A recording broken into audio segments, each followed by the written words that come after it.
Godzilla movies have long featured a plethora of giant monsters, or Kaiju, for fans to enjoy. Large, formidable, and usually terrifying, many try to destroy Earth, only to be foiled by Godzilla himself. With literally dozens seen throughout the decades, which ones reign supreme? Read on to discover the 6 mightiest Godzilla titans. Spoilers for several films ahead.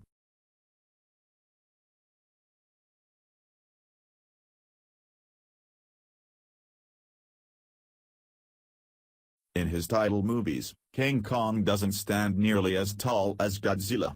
But watch the old film King Kong vs. Godzilla, and you'll be treated to a Godzilla-sized version of the ape, who demonstrates astounding power in the film, even defeating Godzilla.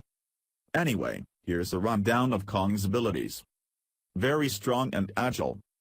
More intelligent than other Kaiju. Gains strength from electricity. Go figure. Surprisingly resistant to Godzilla's atomic breath. King Kong's a worthy monster, but his debatable Kaiju status and fluctuating size keep him low on this list. A monster larger than Godzilla himself, Orga arrives in Godzilla 2000 Millennium. Due to his ability to absorb DNA, he adopts a mutated form of Godzilla.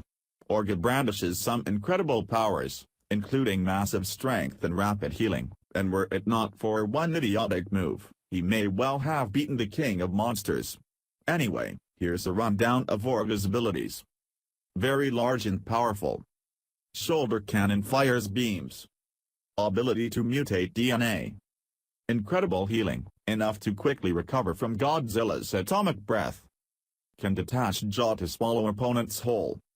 A few more IQ points and he may have surmounted Godzilla as Earth's most fearsome warrior.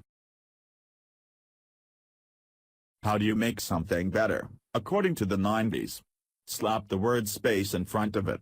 SpaceGodzilla is a malicious combination of Godzilla's cells and a black hole who travels across the galaxy to conquer Earth in Godzilla vs. SpaceGodzilla.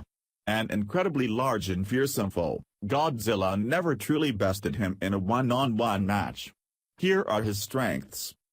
Can fly and move objects with telekinesis.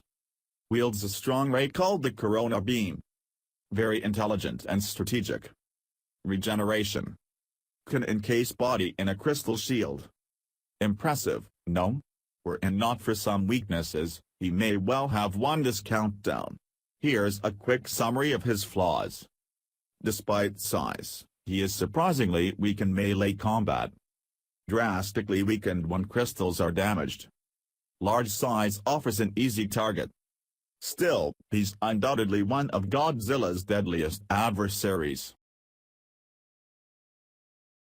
A recurring three-headed dragon that dwarfs Godzilla in size, King Ghidorah is one of the most recognizable Kaiju in the series. Though his origins change from film to film, he's almost always evil, though he did once serve as a guardian of Japan. Huge and very durable. No arms, but 2 additional heads. Can fly.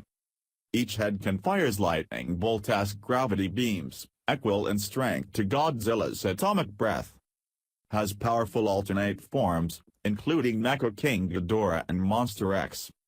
Took a combination of Godzilla, Rodan, and Mothra to conquer him in his debut appearance. As a terror-inducing beast sometimes portrayed as stronger than Godzilla, you can always expect a good fight from King Ghidorah. The king of monsters himself, Godzilla plays many roles throughout his films. Sometimes he's heroic, sometimes villainous, and occasionally somewhere in between. Whatever mood he awakens in, Godzilla levels cities and kills Kaiju like no one else. He's sometimes depicted as having a son, Vanilla, but trust me, those are the movies you want to avoid like the plague. Large and mighty, physical strength rivals foes even bigger than himself. Can jump surprisingly high. Claws, dorsal fins, teeth, and tail slice foes to ribbons up close. Emits a massively powerful radiation projectile called atomic breath. More intelligent than most Kaiju. Durable and recovers from wounds quickly.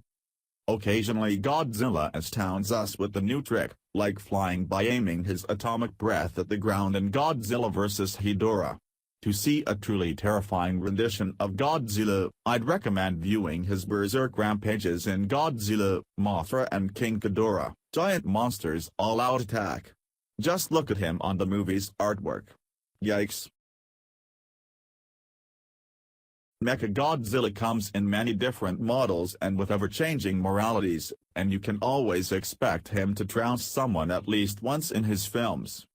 Whether he's attacking Earth and taking on both Godzilla and King Caesar in Godzilla vs. MechaGodzilla, or defending the humans from Godzilla using his gorilla form and Godzilla against MechaGodzilla, MechaGodzilla obliterates monsters with his vast arsenal of weaponry.